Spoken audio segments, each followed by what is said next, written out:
5절까지만 제가 읽었습니다. 하나님과의 틈새를 막아라. 우리가 지금 살펴보고 있는 내용은 포로에서 해방되어 돌아온 사람들이 하나님의 성전을 건축하려고 하다가 중단이 돼서 16년 동안 중단되어 있었다 그랬어요. 그러다가 우리 구약 성경에 보면 학개, 스가랴 이 선지자들 나오잖아요. 이분들이 그 당시 사람들이에요. 그래서 이 두 선지자가 오늘 이름 나오죠. 백성들에게 예언했다 그랬어요. 그 예언의 내용은 설명이 되어 있질 않아요. 두 분 선지자께서 백성들에게 예언했다. 그러면 이제 우리가 그 예언한 내용은 학개서와 스가랴서를 봐야 되겠죠. 그것이 예언한 내용이니까. 그래서 물론 두 분의 그 예언자께서 성전을 다시 건축하도록 격려하는 메시지를 주신 것은 맞아요. 그리고 스가랴 선지자는 성전 건축뿐만 아니라 앞으로 이 성전이 완공될 것까지, 다시 말하면 건물로 완공되는 것이 아니라 하나님께서 성전을 완성하실 엄청난 미래에 있을 일들까지 다 말씀을 하십니다. 스가랴는 굉장히 깊이 말씀을 하시죠. 하나님이 보여주신 아마 환상도 나오고 그래요. 자, 그런데 중단되었다가 이분 두 분의 격려의 예언을 듣고 다시 시작을 했습니다. 그리고 그때가 이제 고레스 왕 원년에 해방이 돼가지고 와가지고 성전 건축을 하려다가 중단돼서 16년간 중단되어 있다가 다시 시작을 한 때가 다리오 왕 때예요. 다리오 왕 제4년 때. 그러니까 그 왕 때에 완공이 된 것이 아니라 이제 시작을 다시 한 거예요. 시작을. 그래가지고 4년 동안 해가지고 완공을 했어요. 네, 완공을. 그러니까 여기 오늘 본문에 보면은 성전이 지금 지어져 버린 얘기예요. 이제는. 네. 성전에 이제 건물이 쫙 올라가는 거죠. 네. 그런데 또 방해가 일어나는 거예요. 누가 성전 건축 다시 시작하라 그러더냐 그랬어요. 중단해놨던 일이 분명한데 그 왕이 명령을 해가지고 중단을 했는데 누가 이걸 해라 그랬어. 와서 이제 시비가 또 붙었습니다. 오늘 3절의 말씀에 보면은 그 사람들이 총독의 이름들이 나오지 않습니까? 예, 총독이 두 사람하고 또 여러 사람 동료들까지 막 데려와가지고 지금으로 말하자면 이제 관공서에서 공무원들이 막 나온 거 아니겠습니까? 그때 당시에는 페르시아가 땅이 엄청 넓었어요. 바벨론도 페르시아가 지배하고 아수르도 이미 페르시아 영역으로 다 들어오고 그랬으니까 페르시아가 제일 넓은 땅을 다스리고 있다 보니까 이 땅을 왕은 통치를 못하니까 20개로 쪼갠 거예요. 20개로 쪼개가지고 20명의 총독을 보내가지고 총독들이 통치를 하는 거죠. 가나안 땅 이스라엘 백성들이 살고 있는 곳은 제5관구예요. 제5관구. 거기에다가 총독을 지금 보내놨는데 총독들이 와가지고 누가 이걸 다시 건축하라 그랬어. 그러자 이제 그 건축하자고 얘기한 사람들의 명단을 내놔 그런 거예요. 명단을. 오늘 본문에 읽은 대로 명단을 내놨어요. 좋다. 우리가 명단을 준다. 그리고 나서 뭐라고 얘기했냐면 우리는 이 성전을 당신네들의 나라의 제1대 임금님께서 명령을 내린 것이다. 우리가 임의로 한 게 아니다.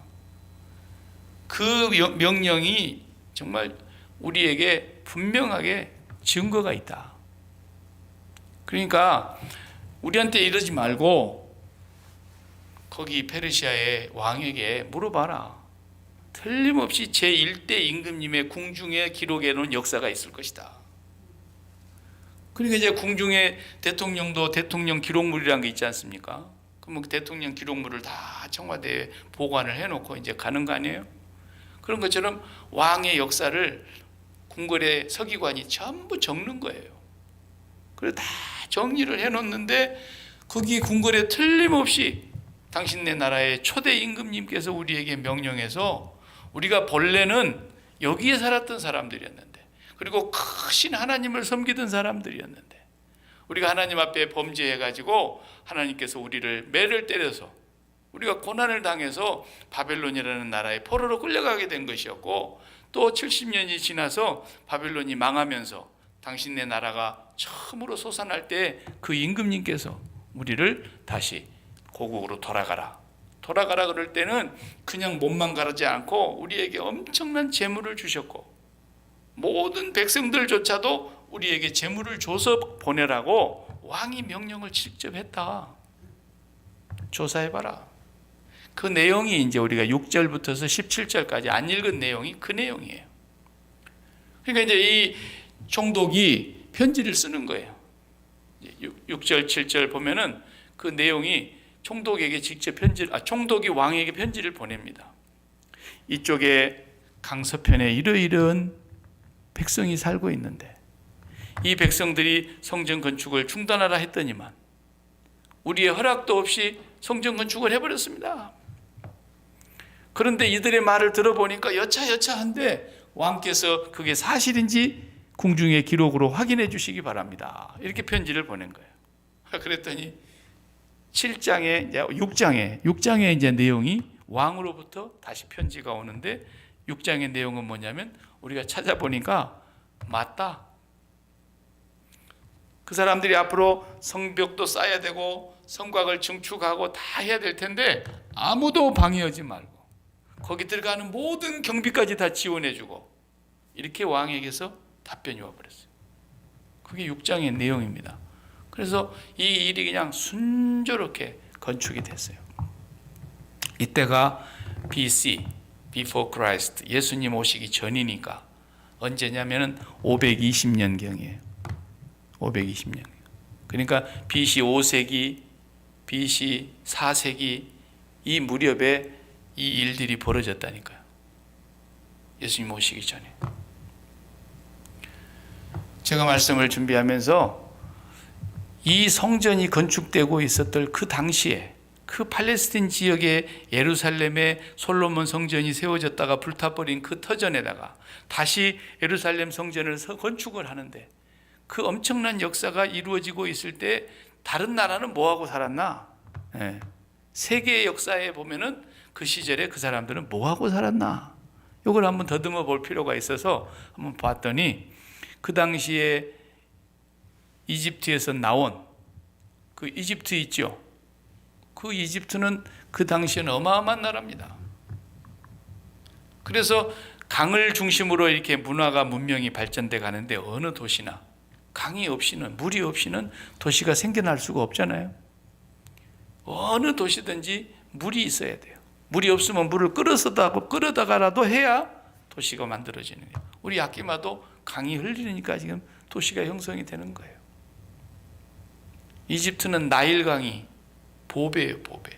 그 나일강 유역이 가장 농사가 잘 되고, 그 나일강 유역이 큰 도시가 형성이 되면서 거기서 이제 문명이 발달하기 시작했죠. 그러니까 우리는 저는 가보진 않았습니다만 막 피라미드 같은 것도 있고, 이집트에서 얼마나 그 옛날 시절에 말이에요 문명이 발달했습니까? 모세 때부터 이미 글씨가 있었고, 모세 때도 이미 그런 천문학이 발달했고, 그러니 BC 5세기 4세기 이럴 때는 더욱더 발전했을 때예요. 그 다음에 이집트 문명이라는 게 하나 있고, 두 번째 문명이 어디입니까? 메소포타미아 문명이라고 그랬잖아요. 메소포타미아는 어디입니까? 지금으로 말하자면 이제 이라크죠. 이라크 쪽에. 그쪽에가 강이 또 흐르는 데가 두 강물이 유브라테스 강과 티그리스 강, 그 강이 흘러요. 그 두 강 유역을 중심으로 메소포타미아 지역에 문명이 발달했어요. 어마어마한 문명이에요, 그 문명도. 그 다음에 또 인도라고 하는 나라로 이제 오면은, 인도도 우리 옛날 이한나 선교사님이 거기 강가에 있었지만 겐지스 강이라는 그 강이 흐릅니다. 그 강이 그들의 인도의 문명을 발달시키는 굉장히 인도의 문명이 또 세계적으로 위대합니다. 그리고 이제 네 번째, 인류 문명이 네 가지 4대 문명이다 그러는데 네 번째 문명이 중국입니다. 중국 어치 저 황하강을 중심으로 해서 엄청난 오랜 역사를 가지고 중국이 문명을 발달시켜 왔습니다. 지금까지. 그러니까 보세요. 이집트 문명, 메소포타미아 문명, 인도 문명, 그 다음에 중국의 문명. 어마어마하죠. 그러니까 하나님을 전혀 섬기지 않는 지역들이에요. 다 우상을 숭배하는 지역들이에요. 그런데 가장 발달했어요. 가장 찬란해요. 지금도 그러니까 그쪽으로 다 관광 가잖아요. 세계의 관광지가 그런데 다 몰려 있어요.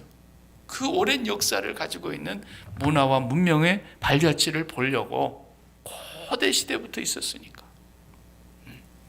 중국에도 뭐 진시 황제가 죽은 뒤에도 그 무덤이 얼마나 큽니까? 중국의 최초의 통일을 시킨 나라 아닙니까? 통일을 시킨 황제 아닙니까? 이 진시 황제가 말이에요. 그래서 이 사람은 장수하고 불로초를 찾아서 안 죽으려고 몸부림을 치던 사람이었는데 왕중에는 아주 짧게 살았어요. 50살에 죽었어요. 이리 피하고 저리 피하고 죽으면 안 죽어보려고. 그래서 수많은 선남 선녀들을 뽑아서 불로초 사약을, 죽지 않는 약을, 불사약을 구해와라. 그랬는데 뭐 별걸 다 먹었겠죠. 그래도 죽음의 돌부리에 탁 걸려서 자빠졌는데 50살에 죽었다니까. 그래도 이 양반이 그 보세요. 그 만리장성이. 이야, 12,700리야 길이가. 12,700리. 그 만리장성을 다 쌌어요. 그래서 지금 그 양반들이 후손들이 다 먹고 사는 거예요. 그 진시황제 때문에. 어마어마하게 나라를 융성하게 만들고 그런 사람들. 그러니까 하나님께서는 도대체 뭐 하셨나 모르겠어요.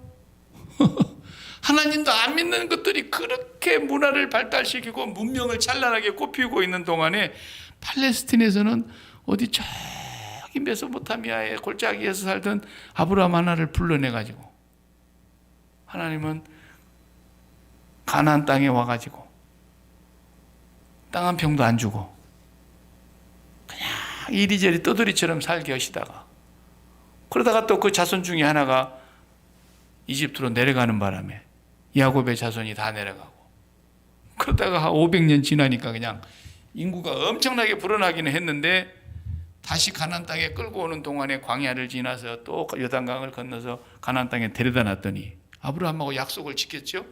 데려다 놨더니 요 인간들이 또 하나님을 망각하고 하나님을 업신여기고 하나님을 등지고 사니까 요것들 봐라. 다시 끌고 나가가지고 바벨론에 가서 한 70년 동안 죽도록 고생하게 하더니 이제 고작 70년 만에 돌아온 사람들이 5만 명이야. 5만 명 정도 돌아와가지고 한다는 게 뭐예요? 조그만 성전 하나 짓는 거야. 조그만 성전. 우리 예배당보다 작은 거야. 조그만한 예배당 하나 짓는 거야. 참 하나님 하시는 일이 이렇습니다, 여러분. 하나님도 없는 우상만 숭배하는 인간들의 문화도 이집트 나일강을 중심으로 유브라테스 강과 티그리스 강을 중심으로 메소포타미아의 저 문명과 저 인도의 겐지스 강으로 인한 문명과 중국의 황하강으로 인한 문명이 그렇게 세계를 깜짝 놀라게 변화시킬 만큼 영향력을 주는 그런 문명이었는데 뭐 이거 하나님은 그동안 뭐 하시는 거예요? 우리 하나님은 조그마한 성전 하나 짓는데 그냥 그걸 몇백 년을 걸쳐가지고 지금 뭐 하시는 거예요? 하나님이. 왜 그러실까요? 하나님이 오히려 그보다도 더 큰 문명과 문화를 찬란하게 만드셔야지. 하나님은 그런 것에 도무지 관심이 없는 분 같아. 그리고 이스라엘 백성 들고 조그만 5만 명 데리고 지금 뭐 하시는 거냐? 꼭 소꿉장난하는 것 같아. 세상의 문화의 문명에 비교해 봤을 때. 그런데 우리가 이걸 알아야 돼요. 역사를 주관하시고 역사를 창조하시고 우주 만물을 창조하시는 하나님께서 하시는 그 섭리, 역사를 통해서 이루시는 것을 우리가 알아야 요것을 바르게 볼 수 있는 거예요. 사실로 하나님은 우리 인간들이 지금 엄청난 문명의 발달을 가져오고 있지 않습니까? 예? 이거 지금 4차 산업으로 이제 우리가 1차 산업에서 태어난 사람 아니에요? 농사 짓는 데서 다. 그죠? 소 달구지 타고 다니면서 걸어 다니면서 세상 살았잖아요. 그 1차 산업에서 태어난 사람들이 지금 4차 산업 시대까지 왔어요. 그래서 세상 바뀐 거 보세요. 요즘 불대 갖고 밥에 먹는 사람 있나요? 군불대 가지고 꾸들장 덮여가지고 들어누워서 자는 사람 있나요? 모르겠습니다. 우리 거기에 강원도 산골 같은 데 혹시 그런 데 있는 거 모르겠지만 지금은 뭐 전기 하나로 다 전기 하나로. 이장이 그냥 방송해가지고 저 산 다랑쥐 밭에 가서 일하고 있는데 김씨 아저씨 전화 왔어요. 그러면은 내려오는 동안에 전화 몇 번 끊어집니다. 중간에 교환수들이 또 끊어졌다가 붙였다 끊어졌다 붙였다.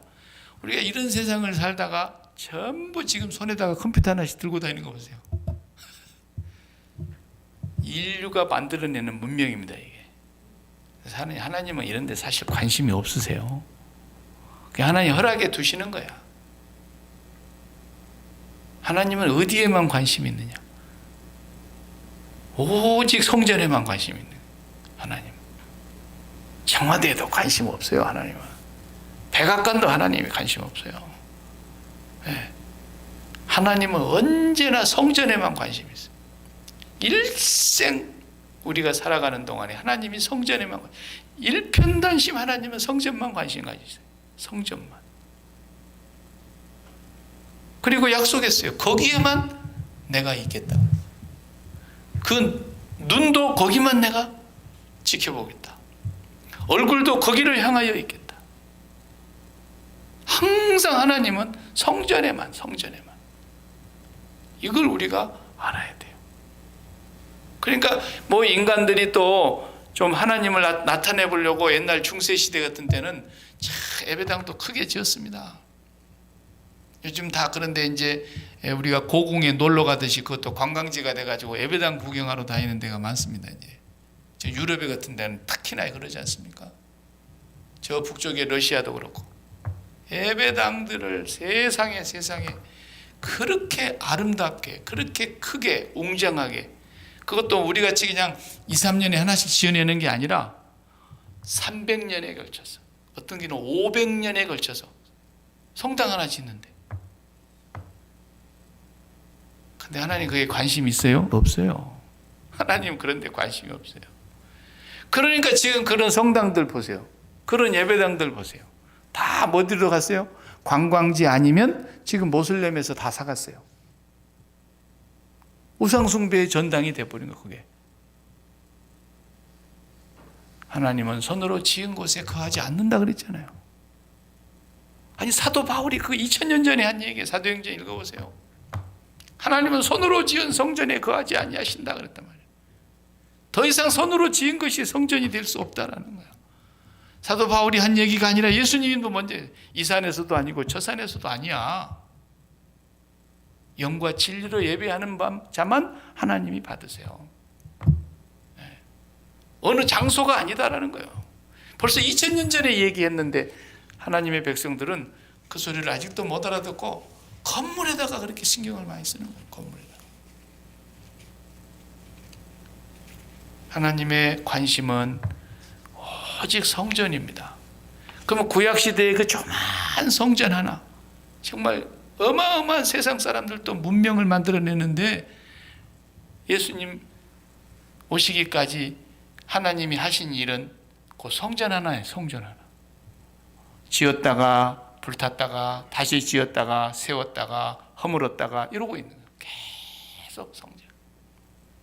그러다가 예수님이 딱 나타나셨어요. 그리고는 주님이 하신 말씀이 이 성전을 헐어라 내가 사흘 만에 다시 일으키리라. 그러니까 벌써 예수님께서는 이 땅에 탄생하시고 뭐예요?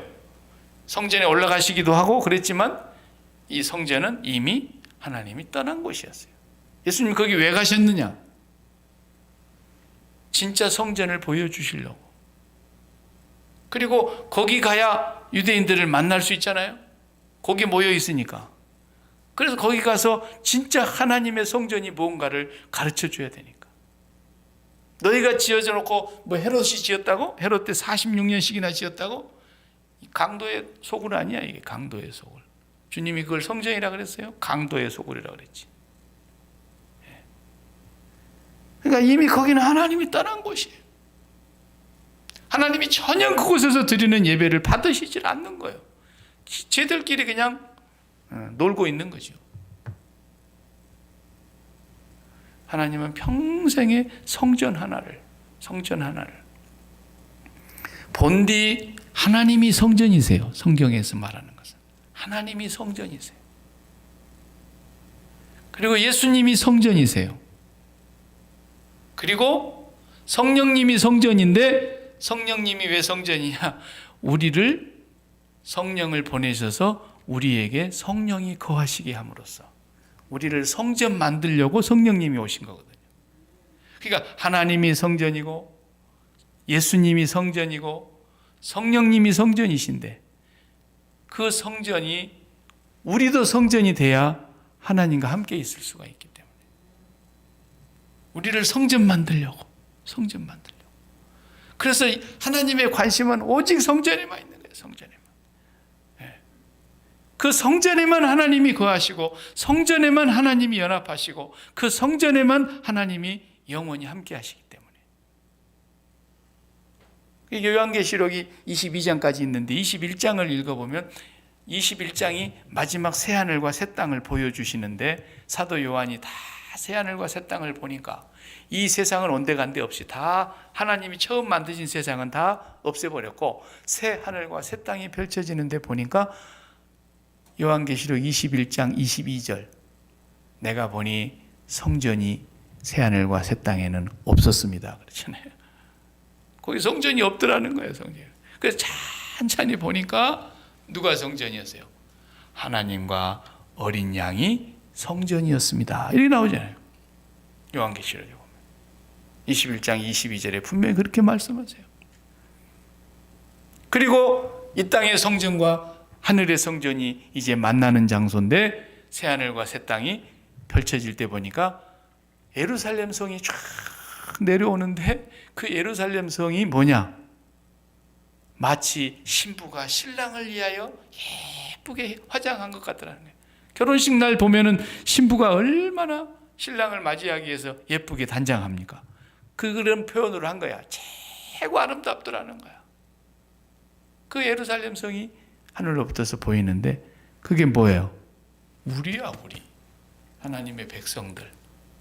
하나님의 백성들. 그러니까 우리가 이제는 어린 양의 혼인잔치를 하게 되는데 하나님과 우리가 완전히 얼굴과 얼굴을 대하여 하나가 되어버리는 자리예요. 완전한 성전이 완성되는 자리예요. 하나님은 그 성전을 목표로 그 성전을 마지막으로 역사를 지금 이끌고 가고 계시는 거야. 그러니까 예루살렘 성전은 그 아무것도 아닌 것 같지만 그 성전을 하나님이 그렇게 소중히 여기셨어요. 그걸 다시 지게 만드는 거예요. 이 성전을 왜 다시 지게 만드는 거냐? 예수님 오시기 전까지는 눈에 보이는 성전이 있어야 해요. 왜? 거기서 번제를 드려야 되니까. 거기서 날마다 아침과 저녁으로 상번제를 드리는 상번제의 제사가 하나님과 우리를 연결해 주는 유일한 장소이기 때문에 그래서 성전을 하나님이 지게 하신 거예요. 근데 16년 동안 안 짓고 그냥 내버려뒀어요. 그러니까 학개와 스가랴 선지자가 나타나서 여러분들이 당신들 자신들의 일에는 그렇게 바쁘더군요. 농사 짓는 일에 바쁘고 땅의 일에 대해서는 그렇게 씨 뿌리는 일 같은 거 열심히 하고 가꾸는 일 열심히 하고 집 짓는 일도 엄청나게 열심히 내더군요. 그런데 왜 하나님의 집은 저렇게 내버려 둡니까? 그러면서 학계 선지자가 나타나죠. 그래서 그 예배당을 다시 짓게 만드는 거예요. 왜? 그것은 하나님과 우리와 유일하게 연합되는 장소이기 때문에. 요즘 이제 대통령 선거는 끝났지만 또 이제 뭡니까? 장관들 지금 뽑고 있고, 우리 고국 같으면 또 국회의원 선거가 또 있기도 하고, 또 지방 자치단체장 뭐 선거도 해야 되는 것도 있고 그런가 보더라고요. 그러니까 또 다시 막 선거 분위기가 막 이루어지는 거예요. 그러면은 잘 보세요. 내가 이번에 경기도 도지사를 뽑는다는데 거기라면 꼭 내가 도전을 해봐야 되겠다. 이렇게 마음을 먹고 그 자리를 딱 마음에 두고 그 자리를 욕심을 내고 있는 사람은 어때요? 그 사람들은 거기에다가 올인하는 거야. 온 정신을 거기다 집중시키고, 당선이 되기 위해서 이제는 유권자들의 마음을 사야 되니까, 유권자들의 마음이 전부 나한테 있으면 좋겠다. 어떻게 하면 저 유권자들의 마음을 나하고 가까이 오게 할까? 이것만 그 사람들은 관심 갖는 거예요. 그 외의 사람들은 다 관심이 없어요. 왜? 내가 그 자리에 차지할 거 아니니까. 그러니까 뭐 무슨 얘기를 해도 관심이 없어요. 관심이 없어. 진짜로 그 자리를 자기 자리로 만들고 싶은 사람만 유권자들과 마음을 가까이 하기 위해서 몸부림을 치는 거예요. 관심이 있으니까. 똑같아요. 복음도 마찬가지예요. 누가 성전 짓는데 관심 갖느냐? 거기에서 하나님을 만나야 되겠다는 사람들만. 거기서 하나님과 함께 해야 되겠다고 하는 관심 있는 사람. 하나님의 마음과 내 마음이 가까워져야 되겠다. 내 마음이 하나님께로 더 가까이 가야 되겠다. 이 관심 있는 사람들만 열심 내게 돼 있는 거예요. 그런 관심 없는 사람은 전혀 생각이나 행동이나 말이나 어떤 것도 관심 없어요. 관심 없어요. 네. 그러니까 우리는, 제가 뭐 대통령이 되기를 할 사람입니까? 어디 지방에 어디 도지사를 할 사람입니까? 그러니까 나하고는 아무 관계가 없으니까 내가 무슨 말을 해도 신경을 안 쓰고, 나는 또 무슨 말이라도 할 수 있어요. 관심이 없으니까. 그러나 돼야 될 사람은 그러면 안 돼요. 목숨 걸고 유권자의 마음과 가서 붙어야 되는 거예요. 가까이. 관심이 있는 사람. 여러분이 정말 하나님에게 관심이 있다 그러면, 여러분이 정말 하나님과 연합되는 것에 관심이 있다 그런다면 거기에는 우리가 목숨을 걸어야 되는 거예요. 그러나 그런 것에 관심이 없다 그러면 무슨 성전에 관심이 있겠냐 이 말이야. 그 이스라엘 백성들이 그렇게 돼버리고 만 거예요. 하나님께 관심이 전혀 없다는 증거예요. 그게 하나님께 관심이 있어 봐요. 우리가 이거 눈에 보이는 성전은 성전이 아니라고 제가 늘 그러죠. 예배당이라고 그러죠. 예배당, 회당, 예배당. 그런데 이 예배당이라고 할지라도 우리가 얼마나 관심을 갖습니까? 왜? 하나님께 예배하는 집으로 쓰는 곳이니까. 여기가 뭐 술 먹고 뭐 어디 난장 퍼내는 곳입니까? 여기서 우리가 무슨 오락하는 곳입니까? 아니잖아요. 누구든지 와서 아버지께 기도하는 집이고 예배하는 집이고, 그리스도의 백성들이 이곳에 와서 하나님 안에서 하나 돼서 함께 살아가는 공간이니까, 그래서 건물이 소중한 거죠. 우리에게 다른 것으로 쓰이는 것이 아니니까. 그래서 오직 그러한 건물로 우리가 하나님 앞에 드리자고 하는 거 아닙니까? 그런 정도만 관심이 있어도요, 예배당 일에 신경을 쓴다니까요, 사람들이. 그러나 하나님께 관심이 없는 사람들은 예배당 일에 관심 안 써요. 전혀 관심 안 써요. 당연한 거예요. 당연한 거예요.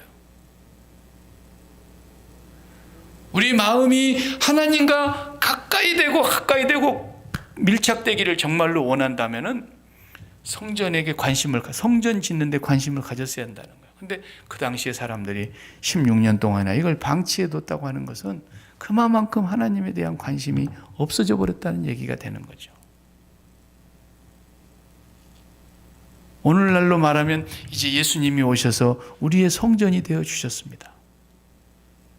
하나님과 어린 양 예수 그리스도가 우리의 성전입니다.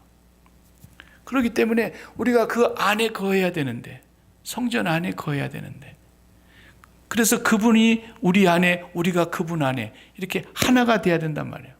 근데 여기에서 사단이 개입을 하기 시작한 거예요. 사단이 우리와 하나님 사이를 계속 이간질하는 놈이 있어요. 이간질하는 놈. 죽어나 하나님과 가까이 가지 못하도록, 하나님과 떨어져 있게 만드는 거예요. 마귀는요, 우리가 무슨 일을 해도 마귀가 우리를 공격 안 해요. 마귀는 언제만 우리를 공격하느냐, 어느 방향으로만 공격하느냐, 우리가 하나님과 마음이 밀착되지 못하게 하는 데만 마귀가 공격하는 거예요. 그것만 해방 놓는 거예요. 일주일 내내 일하다가 주일날 와가지고 예배당에서 막 열심히 일할 수도 있고, 예배 마치고도 우리가 또 막 일하고 그러지만, 그 일하는 것도 귀한 일이지만 마귀는 그 일 못하게 안 막아요. 절대로. 마귀는 우리의 마음에서 하나님과 멀어지게 하는 일에만 관심이 있는 거예요. 그러려면 뭐 해야 되겠어요? 마음에다가 딴 것을 집어넣어야 되는 거 아니겠습니까? 그게 이간질 아닙니까? 하나님과 멀어지게 하는 거니까. 계속해서 마음에서 딴 것이 마음으로 중요하게 자리 잡게 만드는 거예요. 딴 것이. 그래서 예수님께서 하신 말씀이 그 말이에요.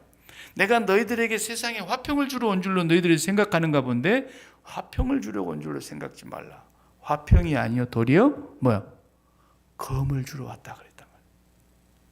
그래서 사람이 그 아버지와 딸이 그 어머니와 며느리가 그 시어머니와 어떻게 하라고? 불화하게 하려고 왔다 그랬지 않습니까? 이 말씀을 사람들이 많이 오해하고 있는 거예요. 잘못 알고 있는 거예요. 하나님과 우리 사이에 뭔가를 집어넣어야 하나님과 우리 사이가 가격이 멀어질 거 아닙니까? 거기다가 아버지와 아들, 혈육이죠.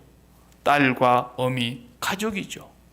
형제와 자매, 그리고 며느리와 시어머니, 시어머니와 며느리 관계, 모든 관계를 집어넣어가지고 하나님과 이간질을 하게 만들려고 하는 거예요. 그래서 이것을 나보다 더 사랑하는 자는 내게 합당치 않다. 성전이 더러워진 거다 그 말이에요. 성전이. 그게 바리새인들도 왜 성전을 강도의 규율이라고 그랬어요? 전부 돈 장사했잖아요. 돈 장사. 관심이 거기밖에 없는 거야. 그것들은. 그러니까 이 강도의 소굴로 만들어 놓은 것들아 그랬잖아요. 그럼 오늘 성전이 우리의 마음이기 때문에 우리 마음과 하나님이 가까이 가지 못하도록, 밀착되지 못하도록 계속해서 이간질을 해내는 것들이 우리 마음속에 들어오게 만드는 거예요. 그걸 죽여야 하나님과 연합이 되는데, 그걸 죽이는 것이 구약 때는 상번제고, 아침과 저녁으로 날마다 어린 양 한 마리 잡아서 상번제 계속 드리는 거예요. 지금은 뭐예요? 십자가 생활화예요. 십자가 생활화. 왜? 모든 번제의 모든 제사의 완성이 십자가 아닙니까? 십자가에서 죽이는 거예요. 거기서는 하나님의 어린 양이 십자가에서 죽으심으로 더 이상 동물의 피로, 짐승의 피로 하지 아니하고 오직 자신의 피로, 예수 그리스도의 피로 날마다 상번제를 드리게 하신 거죠.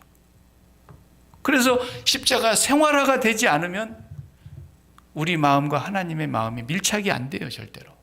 전부 다른 것들이 들어와서 마귀가 이간질을 하는 거예요. 이간질.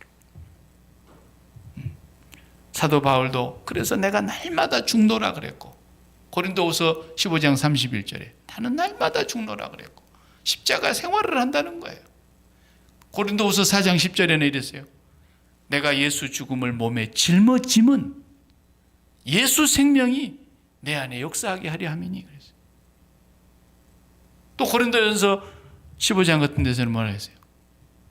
내가 예수 그리스도의 부활과 그 고난에 참여하려고, 예수 그리스도의 부활과 죽음에 참여하려고 날마다 주님의 십자가를 지고 쫓아간다는 거예요. 날마다 그 부활에 참여하기 위해서.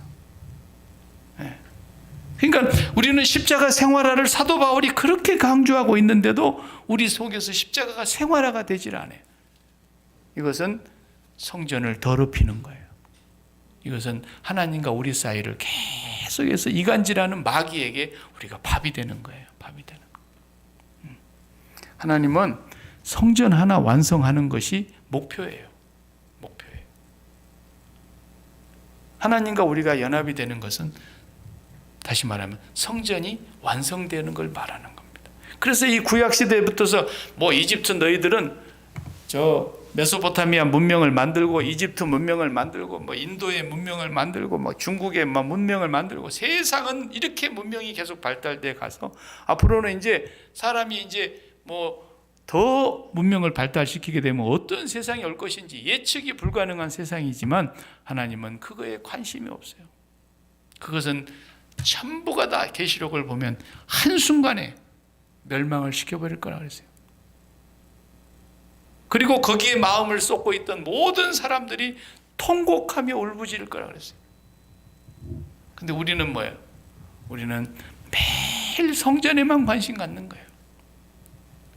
너희는 하나님의 거룩한 성전이다. 성령이 거하시는 성전이다. 계속 말씀하시잖아요. 그래서 내가 거룩하니 너희도 거룩해라. 계속해서 하나님께서는 성전 하나에만 관심 갖고 계시는 거예요. 그 성전이 바로 저와 여러분이잖아요. 저와 여러분. 자, 그 성전을 이제 주님이 지금 완성해 가고 계십니다. 완성해 가고 계시는 성전을 다시 한번 우리가 에베소서 2장 20절에서 다시 한번 보겠습니다. 에베소서 2장 20절에서 하나님께서 만들어 가시는 성전을 한번 다 같이 보십시다. 신약성경 에베소서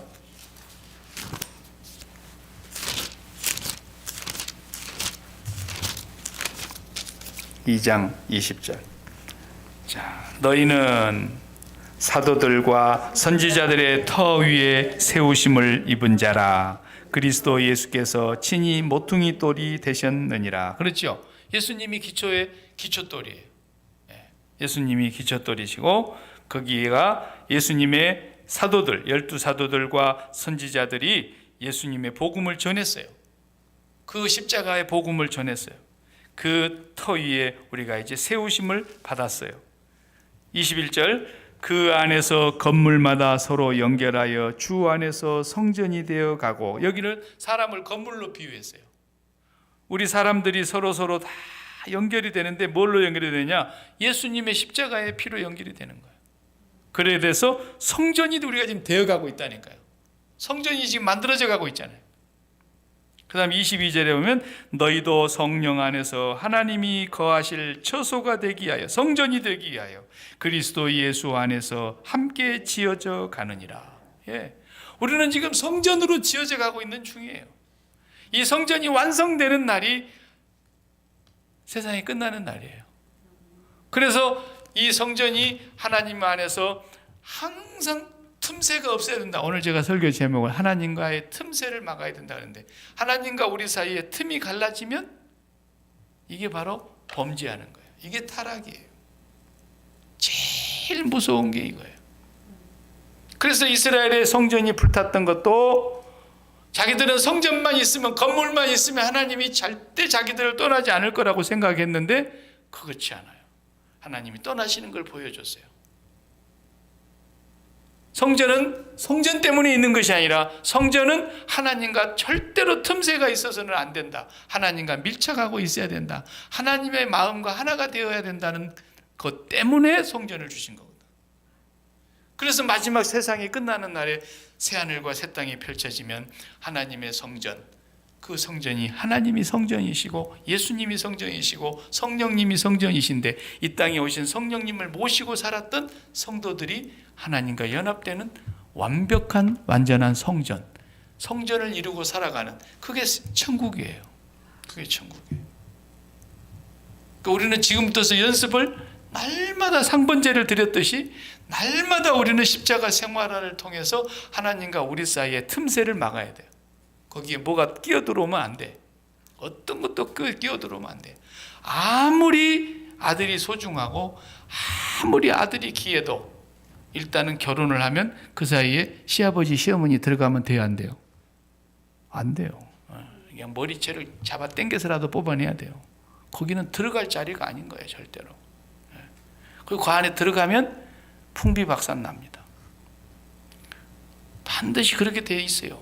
그러니까 아들과 며느리, 딸과 사이에 들어가는 게 아니라 우리는 그 뒤에 있는 거예요. 뒤편에. 절대로 그 사이에는 못 들어가는 거예요. 그 사이에 들어갔다 그러면 박살 나는 거예요. 그래서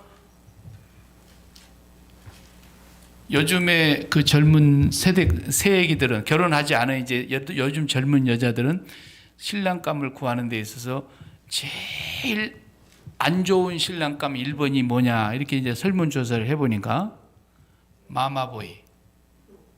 제일 싫어하는 것이 마마보이야. 뭐든지 잠깐만 엄마한테 전화 한번 해보고 이런 남자는 한 추럭을 실어다 줘도 싫다는 거야. 아무리 잘났어도 아무리 공부를 많이 했어도 아무리 돈을 잘 벌어도. 왜? 나와 당신 사이에 어머니가 들어와 있다는 얘기거든. 이거 안 된다라는 거예요. 절대로 안 된다라는 거예요. 하나님과 나 사이에 돈이 들어오면 이건 망하는 거예요. 그냥 이건. 그래서 돈을 십자가 생활하는 사람은 날마다 돈을 돌보듯 해야 되고 돈에 대해서 죽어야 된다 그러죠. 계속해서. 그래서 사도 바울이 돈을 사랑하는 것이 모든 악의 뿌리라 그랬잖아요. 일만 악의 뿌리라는 말은 모든 악의 뿌리는 돈에서 시작한다는 거예요. 하나님은 그 돈을 같이 두고 나란히 섬길 수 없다 그랬잖아요. 예수님께서 오셔서 하나님과 재물은 결단코 같이 섬길 수가 없는 거란다. 그 돈뿐이겠습니까? 우리 마음속에 어떤 것도 들어오지 못하도록 날마다 십자가 생활을 하면서 하나님과의 틈새만 생기지 않으면 돼요. 그러나 그 틈새가 생겼다? 그러면 무너집니다. 반드시 무너집니다. 아무리 튼튼한 댐도 틈새가 생겼다 하면 끝나버리는 거예요.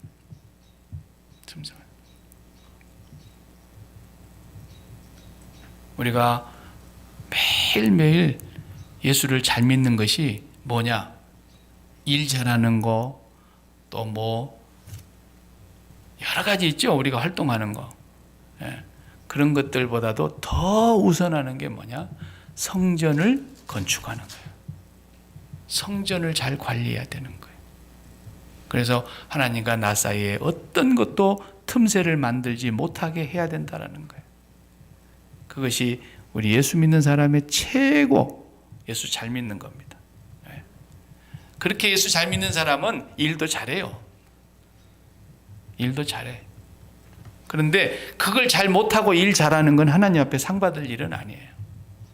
그러니까 목사도 가만히 보는 거예요. 목사가 교인들을 다 이렇게 볼 때 저 사람은 정말 하나님과의 관계가 바르게 돼서 일을 하는 사람인가, 아니면 지 혼자 지 맘대로 하는 사람인가 딱 보여. 그게 저 맛대로 하는 사람은 나는 관심이 없어요.